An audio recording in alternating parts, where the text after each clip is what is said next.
quite stupid, wasn't it? It was just me and one of our friends. Yeah. And we just made a bit of a rookie error, didn't we?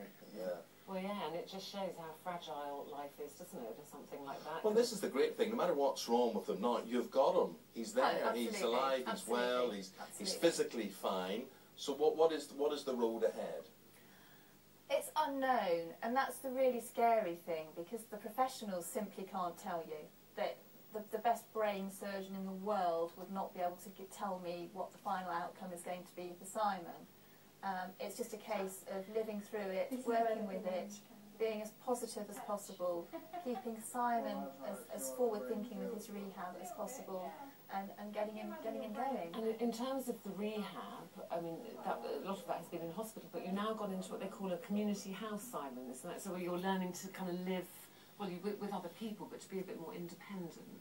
Yeah. How are you finding that? It's a lot better. I much more enjoy it. I just, like, living with a lot of other people, like, experiencing the same injuries I had was just really hard for me, and I found it really hard. Well, obviously I've got a bit better, but I find it really hard to, like, get better, because I don't know how on earth you're supposed to get better in a community of, like, loads and loads and loads of other people, whereas now there's only 5 of us in there. Mm-hmm. So you have to cook and clean and make the beds, and did you do any of that before, The Jen? best thing of all is they're teaching him how to do his washing and ironing. He didn't do that before.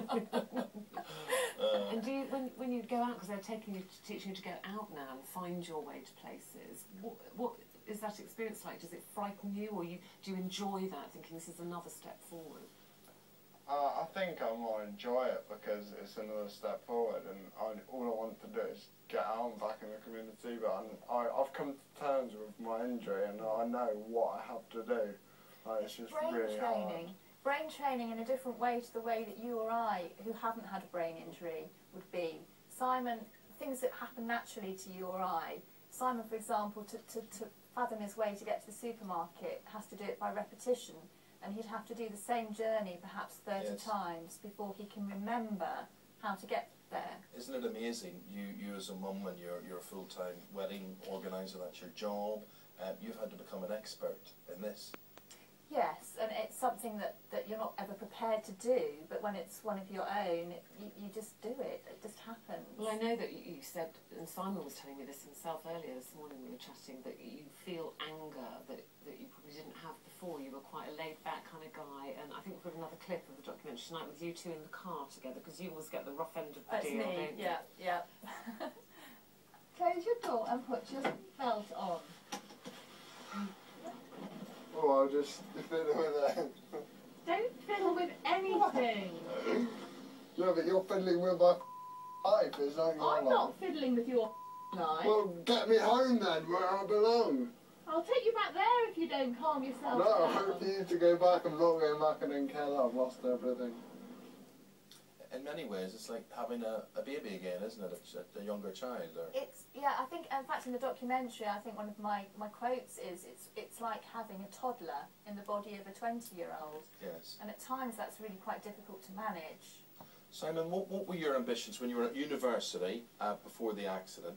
What had you planned to do in life, and what do you plan to do in life? I've still got the same interests as I did before. Like, I really want to be a farmer. I hate working inside. Like, I absolutely hate it. I have no recollection. And you're not from farming stock. You just want to be a farmer. Yeah, we're not. Our family has nothing to do with farming. Yeah. But I'm just really hard, like, trying to, like, control myself enough to be able to do this.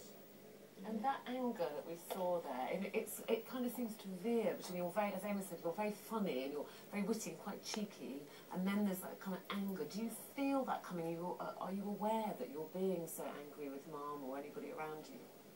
I'm not as aware as I used to be of me doing this type of thing. It's very out of character. Simon wouldn't have behaved like that remotely before the accident, so for me it's quite scary sometimes just to be witness to that, and to have to understand that it isn't him, it's the brain. Hard to deal with, because you don't know whether to, because you love him and you're so pleased to have him, but also you don't know whether to tell him off or not. What, do you tell him off, or do you, you know... Well, some of those questions will be answered in My New Brain, Channel 4 tonight at 9 o'clock, Good luck with you and your new brain, my friend.